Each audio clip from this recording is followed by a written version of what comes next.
Two items of old business. One, and this is from yesterday when we were talking about the question of whether and to what extent agents are prohibited from gambling or trafficking in the inside information that they're privy to. Where's a guy going to sign?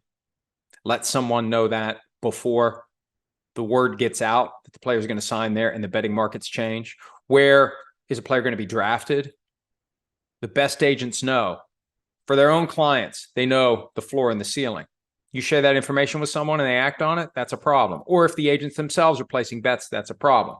Now, the NFL has no control over the agents because they're not employed by the league.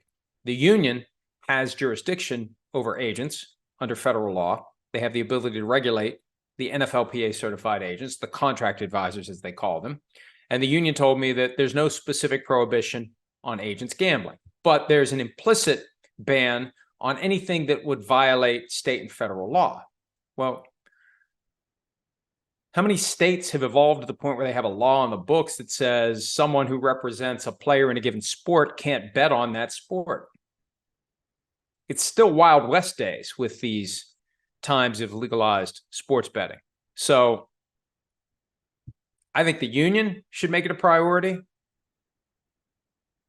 I think the league should consider what it can do. I think some of these state governments need to be taking a look at this, because I'm looking for the donut holes that could explode into a problem for all of us who care about the NFL.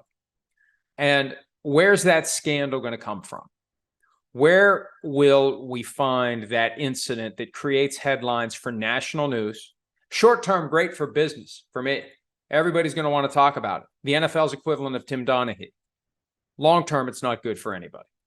That's the problem. Short term, great. Long term, not. Let's spot these issues. Let's rectify these potential problems before they become problems. And let's just not assume that people will act the right way.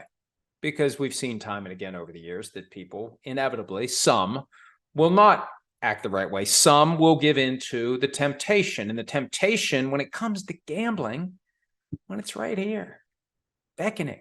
You've got your DraftKings app. Boy, look at that. Wow, that team's getting 7. And I know a thing or two about this one because I represent the coach. See, people who represent coaches and executives, they're not even under the jurisdiction of the union. Who's providing the oversight? Who's providing the regulation?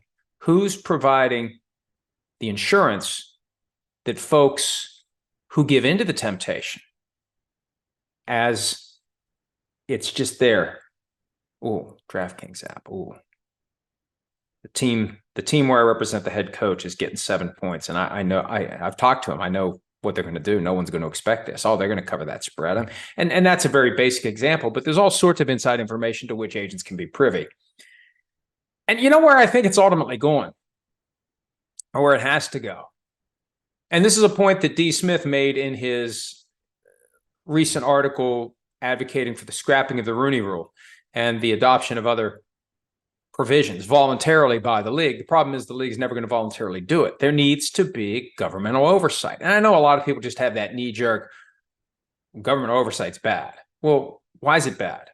Why is it bad? If the people who would be the subject of the oversight can't be trusted to do things the right way, don't we need someone to be monitoring the people who refuse to monitor themselves?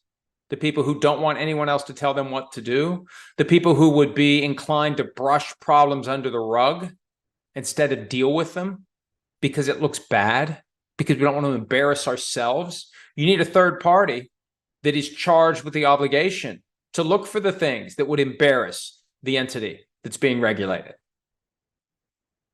The best example is the Securities and Exchange Commission, which regulates corporations, trading stock, information that can be shared, insider trading. SEC didn't exist until 5 years after the stock market crash in 1929. I feel like at some point, something's going to happen that is going to cause Congress to create an agency that has oversight of all sports on which betting is legal. As the industry grows, as more and more people are betting their own hard-earned money on this thing that is a legal endeavor. See, in past years, when there would be a potential scandal, even with Tim Donaghy, and Tim Donaghy may have been, if legalized gambling were present at the time, the thing that forced Congress to create an agency that regulates all pro sports. When the betting isn't legal, it's harder for Congress to care because people are engaged in something they shouldn't be doing anyway. When the betting is legal and folks have the right in a majority of states now, and maybe eventually 40, 45 of them, there's always going to be 4 or 5 that don't do it. There's like 5 or 6 right now that have never had a lottery system, so they're not going to have sports wagering, I would imagine. But it's going to get to the point where it's so prevalent and there's so many people doing it that it is something that is a matter of significant public concern that falls under the regulatory powers of the government. And hey, I've got some very strong libertarian leanings, and I don't want the government hassling me, but I'm not doing something that potentially impacts others in a negative way. For a large company that has a product that entices people to bet their money on it, there is a certain integrity that must be maintained, and you can't trust that company to maintain the integrity voluntarily. You can't trust them to do it without someone forcing them to do it the right way. So, and these are things that I think about because, and hey, you know what? A world with some sort of a agency that regulates the NFL creates some pressure points and some controversies and some stories, but I'd rather not worry about that. I'd like things to continue the way they are, but they're only going to continue the way they are if we're confident that there isn't going to be the kind of scandal that turns everything upside down. Hi, it's Mike Florio. Thanks for watching PFT on YouTube. Hit subscribe for the latest news and analysis from Pro Football Talk.